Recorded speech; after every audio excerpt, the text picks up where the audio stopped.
Еден објект кој што стално го гледав, сум стоел до него и секојдневно 9 години поминував покрај него е Зандан Кулето. Сместен е во дворот на основното училиште Стив Наумов, училиштето во кое што учев јас.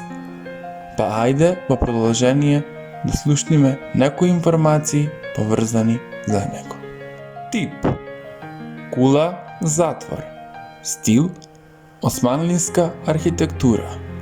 Град: Битола. Земја: Македонија. Точни историски податоци не постојат, но првобитната намена зашто била изградена не е таа што го носи името Зандан Куле. Кулата била изградена од бег за лична заштита. Бегот во кулата е чувал својата лична библиотека,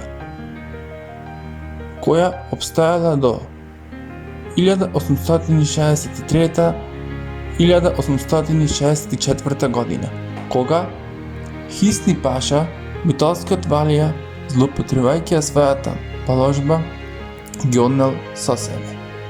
Подоцна била претворена во затвор од страна на турските власти, кога биле револуционерните движења во Македонија, односно пред Илинденското востание. И во неја биле затворени македонски револуционери, па од тука го добива и називот Зандан Куле.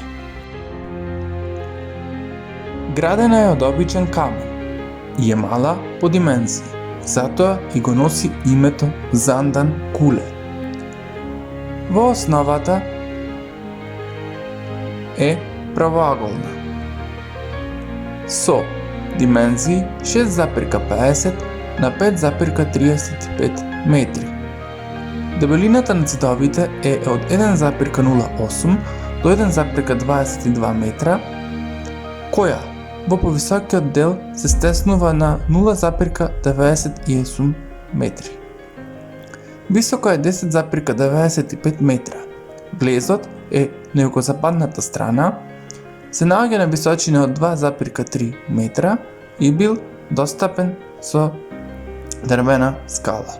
Прозорците се тесни, горниот дел на лаковите им се украсени со тули и се заштитени со железни решетки. Кога кулата била претворена во затвор, во нејзината внатрешност били извршени неколку адаптации. Се направиле две келии, од кои едната е во приземјето, а другата е на катот. Под покривната конструкција се наоѓа соба за стражарите.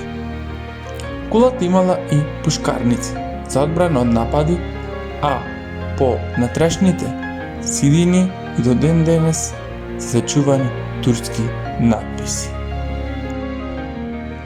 Иако имам брвено, како што спомнав, и ставено пред него, ама никогаш нема влезено внатре.